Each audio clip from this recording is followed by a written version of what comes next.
जीवित पुत्रिका व्रत की 3 कथाएं।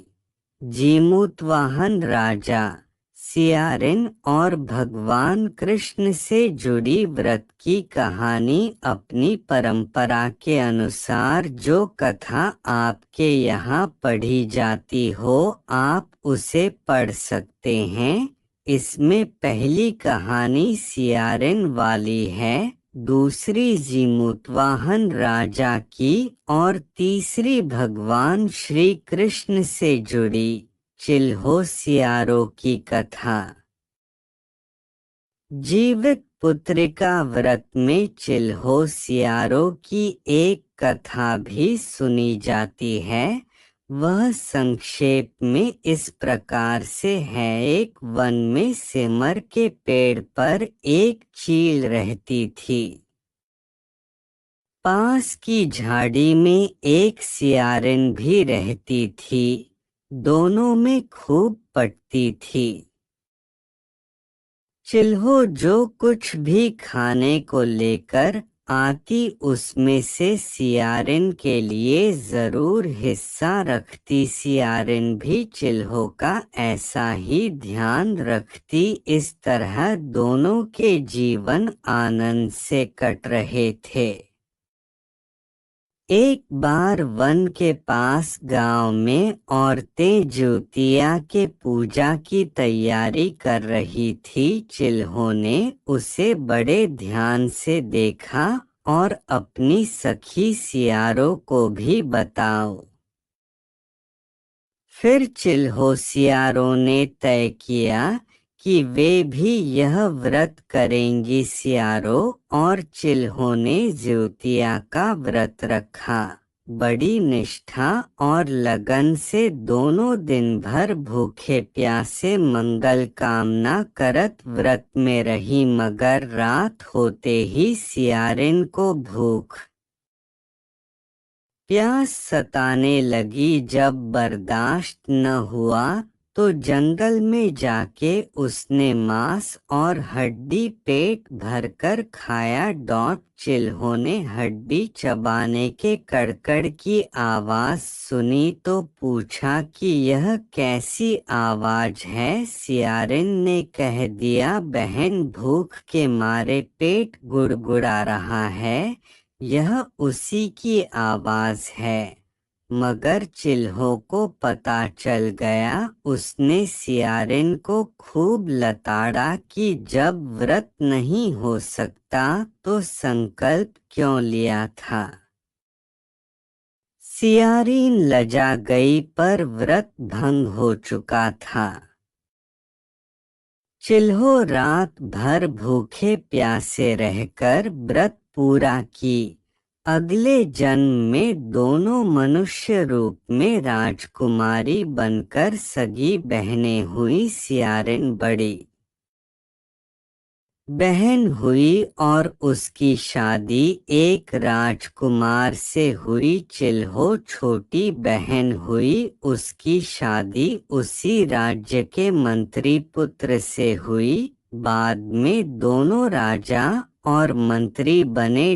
सियारिन रानी के जो भी बच्चे होते वे मर जाते, जबकि चिल्हो के बच्चे स्वस्थ और हट्टे कट्टे रहते।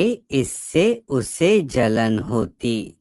उसने कभी उनका सर कटवाकर डब्बे में बंद करा दिया, पर वह शीश मिठाई बन जाती और बच्चों का बाल तक बांका न होता। बार बार उसने अपनी बहन के बच्चों और उसके पति को मारने का प्रयास भी किया, पर सफल न हुई। आखिरकार दैव योग से उसे भूल का आभास हुआ।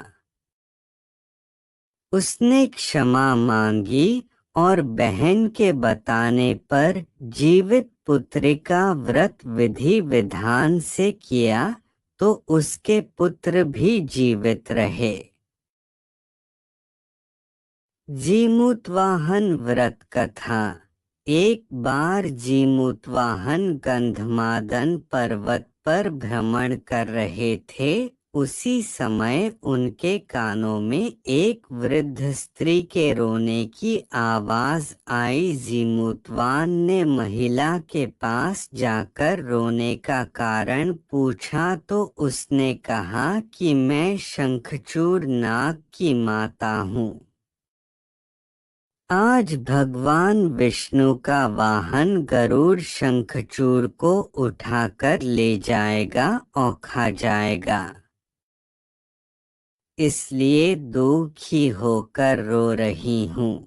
जिमुतवाहन ने कहा कि मैं आज आपके पुत्र के बदले गरुड़ का आहार बनूंगा और आपके पुत्र की रक्षा करूंगा। गरुड़ जब शंखचूड़ को लेने आया तो जिमुतवाहन शंखचूड़ बनकर बैठ गया।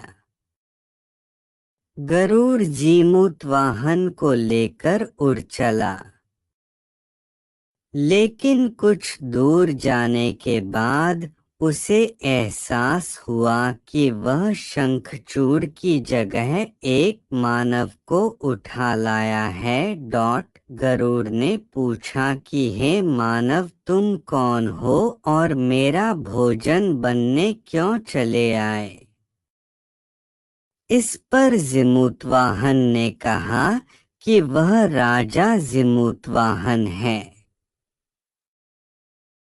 शंखचूड़ की माता को पुत्र वियोग से बचाने के लिए मैं आपका आहार बनने चला आया। गरुड़ राजा के दया और परोपकार की भावना से प्रसन्न हो गए। जिमुतवान को वरदान दिया कि तुम 100 वर्ष तक पृथ्वी का राज भोग कर बैकुंठ जाओगे। जिमुतवाहन के कारण शंखचूड़ की माता को पुत्र वियोग का दर्द नहीं सहना पड़ा। जिस दिन यह घटना हुई थी उस दिन आश्विन कृष्ण अष्टमी तिथि थी, इसलिए इस दिन से जिमुतवान और जीवित पुत्र का व्रत करने का विधान शुरू हो गया। जीवित पुत्र का व्रत से जुड़ी भगवान कृष्ण की कथा इस प्रकार है। महाभारत युद्ध के बाद अश्वत्थामा ने पांडवों के शिविर में घुसकर 5 लोगों को मार डाला था। वे सभी द्रौपदी की 5 संतानें थीं। अश्वत्थामा के इस अपराध के कारण अर्जुन ने उसे बंदी बना लिया और उसकी दिव्य मणि छीन ली। अश्वत्थामा ने उत्तरा की अजन्मी संतान को गर्भ में मारने के लिए ब्रह्मास्त्र का इस्तेमाल किया।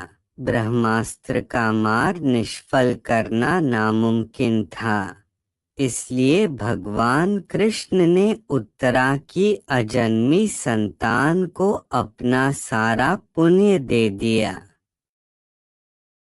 गर्भ में मरकर जीवित होने के कारण उसका नाम जीवित पुत्रिका पड़ा और आगे जाकर यही राजा परीक्षित बना। तब ही से इस व्रत को किया जाता है।